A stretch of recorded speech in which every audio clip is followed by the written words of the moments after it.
आप जहां रहते हैं अपने आस पड़ोस में आपने कई लोगों के बारे में ये तो सुना ही होगा कि फला व्यक्ति जो है काफी ज्यादा ईमानदार है, उसकी ईमानदारी पर मुझे कोई शक नहीं है, वो जो है काफी अपने मालिक के प्रति वफादार है। अगर आपका बिजनेस है तो आपके नीचे अगर कुछ लोग काम कर रहे हैं तो उसमें कोई खास बंदा जरूर होगा जिस पर आप आंख बंद करके भरोसा कर सकते हैं और कह सकते हैं कि मुझे इसके ईमानदारी के ऊपर कोई भी शक शुबह नहीं है। लेकिन अगर आप किसी व्यक्ति के ऊपर हद से ज्यादा भरोसा करने लगे और उस व्यक्ति की नीयत में खोट आ जाए, लालच आ जाए, तो वो व्यक्ति जो है आपकी जिंदगी को तबाह कर देगा। और जब आपकी जिंदगी को तबाह करेगा तो शायद आप इस दुनिया में ना रहें, और केवल आपकी जिंदगी को तबाह नहीं करेगा बल्कि आपके पूरे के पूरे परिवार को ही इस दुनिया से मिटा देगा।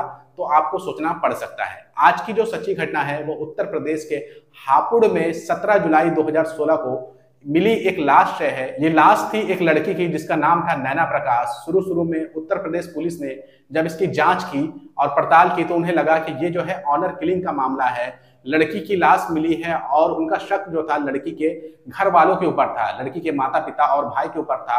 और पुलिस जो है जांच पड़ताल करती है और अंत में इस नतीजे तक पहुंचती है कि इस लड़की की हत्या जो है घर वालों ने कर दिया और ये केस जो है बंद हो जाता है। जबकि नैना प्रकाश का कातिल जो है कोई और था और वो खुलेआम घूम रहा था और वो काफी ज्यादा खुश था कि इस केस को जो है बंद कर दिया गया है। लेकिन ये केस दोबारा खुलता है और जब दोबारा खुलता है तो पता चलता है कि घर वाले कातिल हो ही नहीं सकते हैं, क्योंकि जिस दिन नैना प्रकाश का कत्ल हुआ, जिस लड़की का लाश नदी में मिली थी, उसी दिन जो है उसके पूरे परिवार का भी कत्ल कर दिया गया। तो जब पूरे परिवार का ही कत्ल कर दिया गया तो ऑनर किलिंग का ये मामला था ही नहीं। ये सच्ची घटना जो है हम आपको इस वीडियो में बताएंगे, तो आपसे गुजारिश है कि आप इस वीडियो को आखिर तक जरूर देखिएगा।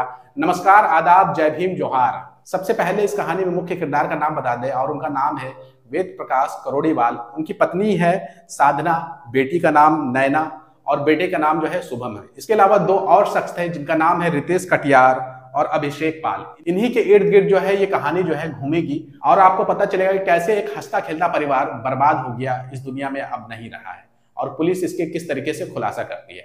तो चलिए शुरू करते हैं। इस कहानी की शुरुआत होती है 17 जुलाई 2016 को, जब उत्तर प्रदेश के हापुड़ के एक कनाल में एक लड़की की लाश तैरते हुए पाई जाती है, जिसके बाद वहां पर रहने वाले आसपास के निवासी इकट्ठा हो जाते हैं और वो सोचने पे मजबूर हो जाते हैं कि आखिर ये लाश जो है किसकी है, आखिर ये लड़की कौन है। जिसके बाद उन्हीं में से किसी व्यक्ति ने पुलिस को सूचना दे दिया। पुलिस मौके वारदात पर पहुंचती है और पहुंचने के बाद सबसे पहले उस लड़की की लाश को बाहर निकालती है, जिसके बाद जांच की प्रक्रिया जो है शुरू की जाती है। पुलिस सबसे पहले यह पता लगाने की कोशिश कर रही थी कि लड़की कौन है और कहाँ रहती है, जिसके बाद आगे जांच का दायरा जो है बढ़ सके। पुलिस को वही कनाल के पास में एक सेंट्रो कार दिखती है, जिसके बाद पुलिस ये अंदाजा लगाती है कि इस लड़की की लाश को इसी सेंट्रो कार में कातिलों ने लाया होगा और इसकी लाश को फेंकने के बाद कातिल जो है इस सेंट्रो कार को छोड़ के चले गए। पुलिस जाती है, उस कार की तलाशी लेती है और जानने और समझने की कोशिश करती है कोई तो सबूत मिल जाए ताकि पहले ये पता चल सके कि ये लड़की कौन है। लेकिन पुलिस के हाथ कोई भी ऐसा सबूत नहीं लगता है जिससे पता चल सके कि ये लड़की कौन है। जिसके बाद पुलिस उस सेंट्रो कार के नंबर प्लेट को देखती है, जिसमें साफ साफ लिखा था कि ये गाड़ी जो है दिल्ली की है। पुलिस जांच पड़ताल का दायरा और बढ़ाती है और पता लगाती है कि आखिर ये गाड़ी किसकी है। जब पुलिस इसके बारे में जांच करती है तो पता चलता है ये गाड़ी जो है दिल्ली के रहने वाले वेद प्रकाश करोड़ीवाल की है। यूपी पुलिस को जब पता चलता है कि ये सेंट्रो कार वेद प्रकाश करोड़ीवाल की है जो कि दिल्ली के वजीराबाद में रहते हैं, तो उत्तर प्रदेश पुलिस दिल्ली जाती है और जब उनके घर पर पहुंचती है तो वो देखती है कि वेद प्रकाश के घर पर जो है ताला लगा हुआ है। पुलिस जांच की प्रक्रिया को और आगे बढ़ाती है और आस पड़ोस के लोगों से पूछती है कि वेद प्रकाश और उसका पूरा परिवार कहाँ गया हुआ है। तो आस पड़ोस के लोगों को भी जानकारी नहीं थी कि वेद प्रकाश और उसका परिवार कहाँ गया है। फिर उसके बाद पुलिस जो है जिस लड़की की लाश मिली थी उसके कुछ तस्वीर आस पड़ोस के लोगों को दिखाती है, जिसके बाद आस पड़ोस के लोग बताते हैं कि ये वेद प्रकाश की बेटी नैना प्रकाश है और पता चलता है कि ये 21 साल की है और दिल्ली यूनिवर्सिटी में पढ़ाई कर रही है।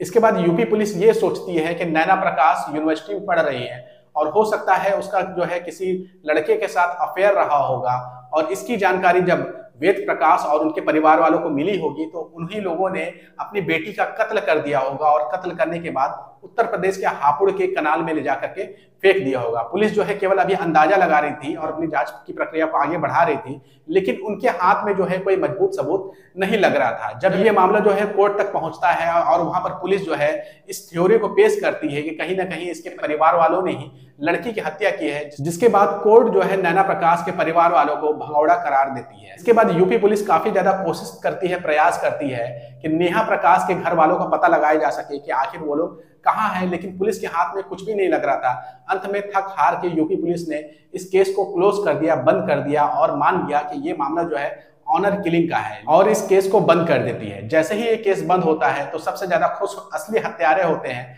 जो आराम से पूरी दुनिया में घूम फिर रहे थे, मौज मस्ती कर रहे थे और उनको ये खुशी हुई कि 4 लोगों की हत्या करने के बाद भी पुलिस कुछ पता नहीं लगा पाई कि आखिर ये जो है हत्या मैंने किया है। हत्यारा जो है काफी ज्यादा खुश था, लेकिन ये कहा जाता है ना कि अपराधी जो है कितना ही क्यों शातिर ना हो, कानून के हाथ जो है बहुत लंबे हैं और एक ना एक दिन उनके गिरबान तक जरूर पहुंचेंगे। वैसा ही इस मामले में हुआ। जब ये केस बंद हो गया, 2 सालों तक इस केस के ऊपर कोई भी लीड नहीं मिली, कोई भी सुराग नहीं मिला और पुलिस भी जो है इस केस से अपना ध्यान जो है हटाने लगी, तभी इस घटना के 2 साल के बाद दिल्ली की क्राइम ब्रांच ने कुछ ऐसा खुलासा किया जिसके बाद दोबारा से ये केस जो है खुल जाता है। दिल्ली की क्राइम ब्रांच के पुलिस ने यह दावा किया कि नैना प्रकाश के परिवार वाले कहीं भागे नहीं हैं, कहीं छुपे हुए नहीं हैं, कहीं अंडरग्राउंड नहीं है, बल्कि उनकी भी हत्या कर दी गई है और हत्या भी काफी ज्यादा निर्मम तरीके से की गई है। जिसके बाद इस केस को दोबारा से खोला गया और केस को खोलने की सबसे बड़ी वजह बनी मनोज बावला। अब आप सोच रहे होंगे कि ये मनोज बावला कौन है, क्योंकि शुरू में हमने इनका नाम नहीं बताया था। शुरू में हमने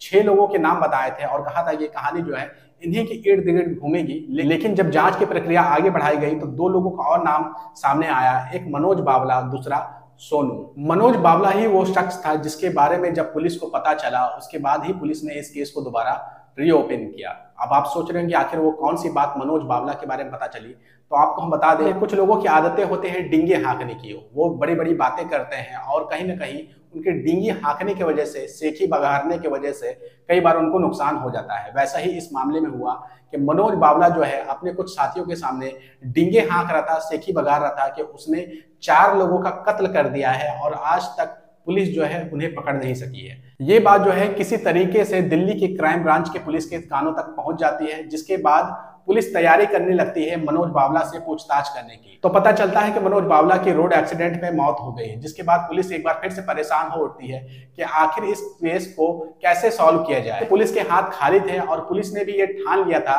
कि चाहे कुछ भी हो जाए, अब इस केस को वो क्लोज करके रखेंगे और असली कातिलों तक पहुंचेंगे। लेकिन पुलिस ने जब मनोज बावला के बारे में और थोड़ी छानबीन की तो पता चला कि इसका कनेक्शन जो है वो अभिषेक पाल के साथ है। अब आप सोच रहे हो कि अभिषेक पाल कौन, तो शुरू में जिन 6 लोगों के नाम हमने बताया था उसमें से एक शख्स था अभिषेक पाल। अभिषेक पाल को पुलिस गिरफ्तार करके थाने में लाती है और पूछताछ शुरू करती है। शुरू में अभिषेक पाल जो है काफी ज्यादा पुलिस को घुमाता फिराता है, लेकिन जब सख्ती के साथ पुलिस ने सवाल किया अभिषेक पाल से तो अभिषेक पाल ने कुछ ऐसे खुलासे किए जिनको सुनने के बाद आपके भी होश उड़ जाएंगे और उस वक्त पुलिस के भी होश उड़ गए थे। अभिषेक पाल ने जो बात पुलिस को बताई उसे जानने के लिए आपको थोड़ा पीछे जाना पड़ेगा, यानी कि वेद प्रकाश के इतिहास में जाना पड़ेगा। तो आपको पता चलेगा कि वेद प्रकाश जो है वो दिल्ली के एक बहुत बड़े फाइनेंसर थे। उनके पास पैसों की कोई कमी नहीं थी। दिल्ली में एक जगह है झुनझुनवाला, वहां पर उनका कपड़ों का बहुत बड़ा कारोबार था, उनका कारखाना था और पैसों की कोई कमी नहीं थी। उन्हीं के पास एक शख्स काम करता था जिसका नाम था रितेश कटियार। रितेश कटियार पिछले कई सालों से वेद प्रकाश के पास काम कर रहा था, लेकिन रितेश कटियार को ये लगने लगा था कि उसकी जिंदगी जो है सफल नहीं हो पा रही है, नौकरी की वजह से उसकी आमदनी नहीं बढ़ रही है और लगातार वो पिछड़ता जा रहा है। जिसके बाद वो अपने मालिक वेद प्रकाश से बात करता है कि मैं जो है बिजनेस शुरू करना चाहता हूँ, मुझे थोड़ी मदद चाहिए। जिसके बाद उसके मालिक ने भी सोचा कि इसकी मदद करना चाहिए, ये लड़का काफी ज्यादा मेहनती है, इसे आगे बढ़ने में थोड़ी मदद करना चाहिए। जिसके बाद साल 2015 में वेद प्रकाश ने रितेश कटियार को 9 लाख रुपए का कर्ज दिया। रितेश कटियार काफी ज्यादा खुश हुआ, काफी ज्यादा शुक्रिया अदा किया वेद प्रकाश का और अपना बिजनेस शुरू किया। शुरू में रितेश कटियार का बिजनेस चल पड़ा और काफी ज्यादा फायदा होने लगा, जिसके बाद वो धीरे धीरे किस्त के रूप में वेद प्रकाश के पैसे चुकाने लगा। लेकिन आगे चल करके रितेश कटियार का बिजनेस डाउनफॉल की तरफ जाने लगा, लगातार उसका बिजनेस डाउन हो रहा था, उसकी आमदनी घट रही थी। इसी वजह से वो जो किस्त की रकम थी वो लौटा पाने में वेद प्रकाश को सक्षम नहीं होने लगा। धीरे धीरे जो है वेद प्रकाश और रितेश कटियार के बीच में तू मैं शुरू हो गई और जो है काफी ज्यादा बात बिगड़ती चली गई। हालांकि इस दौरान भी दोनों के बीच में बात होती थी, लेकिन कहीं ना कहीं दोनों के बीच में खटास की खाइयां जो है काफी ज्यादा बढ़ गई थी। एक वक्त ऐसा भी आया कि जब रितेश कटियार का पूरा बिजनेस ठप हो गया, पूरी तरीके से बंद हो गया और वो किस्तों की रकम जो है चुकाने में असमर्थ हो गया, जिसके बाद वेद प्रकाश लगातार रितेश कटियार के ऊपर दबाव बनाने लगे। लेकिन आपको ये भी बताते चले कि वेद प्रकाश ने जब रितेश कटियार को 9 लाख रुपया दिया था तो गारंटर के रूप में अभिषेक पाल था। इसीलिए वेद प्रकाश ने अब अभिषेक पाल के ऊपर भी दबाव बनाना शुरू कर दिया, जिसके बाद रितेश कटियार काफी ज्यादा परेशान हो गया। उसके पास पैसों का कोई साधन नहीं था जिसकी वजह से वो लोन चुका सके वेद प्रकाश को। तो उसने ये एक फैसला लिया कि क्यों ना वेद प्रकाश को ही रास्ते से हटा दिया जाए, जिसके बाद उन्होंने एक खूनी खेल की साजिश रची। इस खूनी खेल को अंजाम देने के लिए इन्होंने 2 किशोर लड़कों से भी संपर्क साधा और वो 2 किशोर लड़के थे मनोज बावला और सोनू। पूरा प्लान तैयार किया जाए कैसे इस खूनी घटनाक्रम को अंजाम देना है, और इसका पहला स्टेप था कि वेद प्रकाश के परिवार वालों के साथ दोस्ती की जाए और इसका जिम्मेदारी उठाया अभिषेक पाल ने। अभिषेक पाल ने नैना के छोटे भाई शुभम को ड्राइविंग करना सिखाना शुरू कर दिया और उसे कार चलाना शुरू कर दिया। यहीं से इस खूनी खेल की शुरुआत होती है।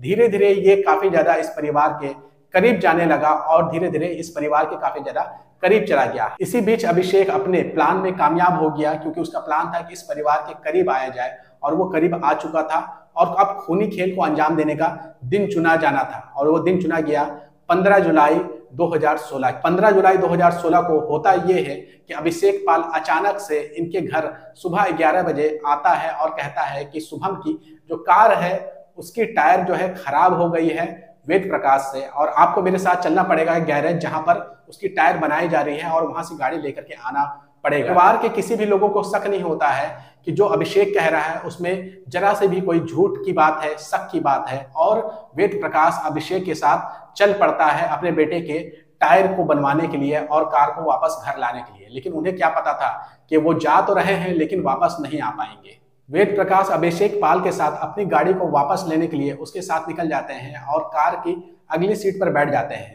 लेकिन वो पीछे देखते हैं कि 2 शख्स और मौजूद हैं, और जब कार आगे बढ़ती है सुनसान इलाका होता है और मौका देख करके उन दोनों ने वेद प्रकाश के गले को क्लच वायर के साथ घोटना शुरू कर दिया, यानी कि दबाना शुरू कर दिया, और बहुत ही बुरी तरीके के साथ निर्मम उनकी हत्या कर दी। हत्या करने के बाद हत्यारे काफी ज्यादा खुश थे, लेकिन उनके मन में एक सवाल खड़ा हो उठा। जब वो वेद प्रकाश को बुलाने के लिए उनके घर पे गए थे तो शुभम भी मौजूद था, जो कि उनका बेटा है, जिसकी टायर के पंचर की खबर सुना करके उन्होंने वेद प्रकाश को लाया है। तो कहीं शुभम को यह शक ना हो जाए जब उसे पता चले कि उसके पिता की हत्या हुई है, और उसके पिता जो हैं वो अभिषेक के साथ गए हैं, अभिषेक और उसके साथियों के साथ गए हैं, तो कहीं वो पुलिस में जाके कंप्लेन ना कर दे। फिर उन तमाम लोगों ने फिर से प्लान किया कि शुभम को भी जो है रास्ते से हटा दिया जाए। इसके बाद अभिषेक पाल शुभम को फोन करता है और बताता है कि तुम्हारी गाड़ी बन गई है, टायर सही हो गया है, तुम जो है फला एड्रेस पे आ जाओ और आ करके अपनी गाड़ी चला करके देख लो ताकि आगे चल करके तुम्हें कोई तकलीफ नहीं हो। शुभम को यह पता नहीं था कि उसके पिता की हत्या कर दी गई है, और वो बिना कुछ सोचे समझे बताए गए एड्रेस पर निकल जाता है। दिए गए एड्रेस पर शुभम पाल जब पहुंचता है तो देखता है अभिषेक पाल और उसके साथी वहां पर मौजूद है। जिसके बाद अभिषेक पाल कहता है कि चलो गाड़ी पे बैठो, मैं तुम्हें ले चलता हूं जहां तुम्हारी गाड़ी बन गई है और खड़ी है। जिसके बाद शुभम अभिषेक पाल के साथ फिर से अगली सीट पर बैठ जाता है, और 2 शख्स और उसके जो साथ थे वो पीछे बैठ जाते हैं, और मौका देख करके शुभम का भी गला क्लच वायर के साथ दबा देते हैं और गला घोट के उसकी भी हत्या कर देते हैं। इसके बाद हत्यारे जो है काफी ज्यादा खुश हो जाते हैं और सोचते हैं कि बहुत ही सक्सेसफुली उन्होंने इस हत्या को अंजाम दे दिया। लेकिन उनके बदले की आग जो है अभी खत्म नहीं हुई थी। उनको शक था कि परिवार का कोई एक सदस्य भी अगर बच गया तो कहीं ना कहीं वो फंस जाएंगे। अभिषेक पाल उसी दिन वेद प्रकाश के घर दोबारा से जाता है और दोबारा जाकर के वेद प्रकाश की पत्नी को ये बताता है कि आपके पति का एक्सीडेंट हो गया है और वो एक अस्पताल में भर्ती है, आप जल्दी मेरे साथ चलिए। उनकी पत्नी जब ये सुनती है तो काफी ज्यादा शॉक हो जाती हैं और तुरंत वो अभिषेक के साथ निकल पड़ती है। लेकिन उन्हें क्या पता था कि उनके बेटे और उनकी पति की तो हत्या पहले ही कर दी गई है और अब उनकी बारी है। वो भी अभिषेक पाल के साथ गाड़ी की अगली सीट पर बैठ जाती है और अभिषेक पाल जो है गाड़ी चलाना शुरू कर देता है। और इस बार फिर से 2 शख्स जो थे वो पीछे मौजूद थे। जैसे सुनसान जगह उनको मिलता है फिर से वही क्लच फायर का इस्तेमाल किया जाता है जिनसे इनके पति और बेटे को मारा गया था। उसी क्लच फायर से वेद प्रकाश की पत्नी का भी गला घोट दिया जाता है, गला दबा करके मार दिया जाता है। अब तक 3 मौत हो चुकी थी और हत्यारों ने फैसला किया कि जब सभी लोगों को मार दिया है तो इनकी बेटी को क्यों छोड़ा जाए, इनकी बेटी को भी मार दिया जाए। जब इनकी बेटी मर जाएगी तो इनकी तमाम प्रॉपर्टी पर वो कब्जा जमा लेंगे, इनकी संपत्ति को जो है वो अपने नाम करा लेंगे। जिसके बाद अभिषेक पाल एक बार फिर से वेद प्रकाश के घर जाता है और वहां पर उनकी बेटी मौजूद रहती है। उन्हें बताता है कि तुम्हारे परिवार वालों का एक्सीडेंट हो गया है, तुम जल्दी मेरे साथ चलो, उन्हें फलां हॉस्पिटल में तुम्हारी जरूरत है।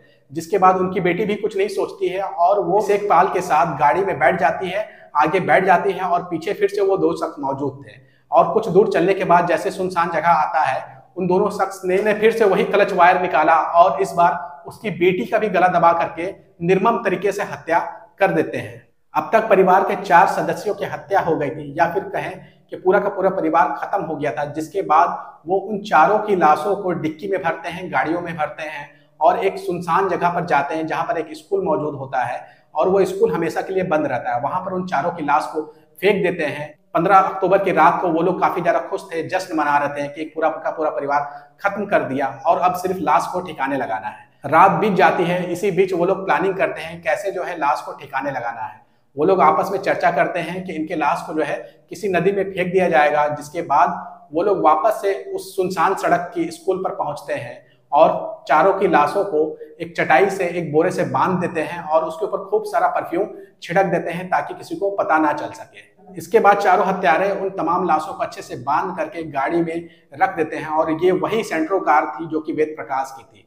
इसके बाद वो लोग निकल जाते हैं उत्तर प्रदेश के हापुड़ के कनाल के आसपास और जब देखते हैं कोई आसपास नहीं है तो चारों लाश को फेंक देते हैं। हालांकि 3 लाश, वेद प्रकाश, उनकी पत्नी और बेटे का लाश कि आज तक कोई पता नहीं चला है, लेकिन उनकी बेटी की लाश का पता चल जाता है। यहाँ से इस केस की शुरुआत होती है और अभिषेक पाल के खुलासे के बाद पूरी तरीके से सच सामने आ गया था। लेकिन सोचने वाली ये बात है कि जिसकी मदद वेद प्रकाश ने किया, पैसे से दिया, उन्हीं लोगों ने प्लान करके वेद प्रकाश समेत उसके पूरे परिवार की हत्या कर दी।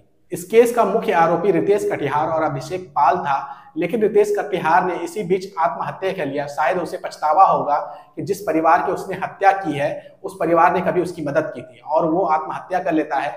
बाकी जो 3 लोग जो बचे थे उसमें मनोज बावला की रोड एक्सीडेंट में मौत हो जाती है और उसी तरीके से एक एक्सीडेंट में सोनू की भी मौत हो जाती है। केवल बच गया था अभिषेक पाल, जिसे पहले लोअर कोर्ट ने सजाए मौत सुनाई, उसके बाद हाई कोर्ट ने उनकी मौत की सजा को उम्र कैद में बदल दिया। इस सच्ची कहानी को बताने का उद्देश्य यही है कि आप अगर किसी पर भरोसा करते हैं तो भरोसा करिए, लेकिन इतना ज्यादा भरोसा ना कर लें कि किसी दिन वो आपके और आपके पूरे परिवार के लिए बहुत बड़ा संकट का स्थिति पैदा कर दे। आपका इस घटनाक्रम के ऊपर क्या कहना, हमें कमेंट करके अपनी राय जरूर दीजिएगा। अगर आपको ये वीडियो अच्छी लगी है तो अपने साथियों के बीच में ज्यादा शेयर करिएगा। अगर आप ये वीडियो यूट्यूब पे देख रहे हैं तो हमारे चैनल को सब्सक्राइब करने के साथ घंटी का बटन दबाना बिल्कुल भी ना भूलिएगा और फेसबुक पे देख रहे हैं तो हमारे पेज को जरूर लाइक कर दें।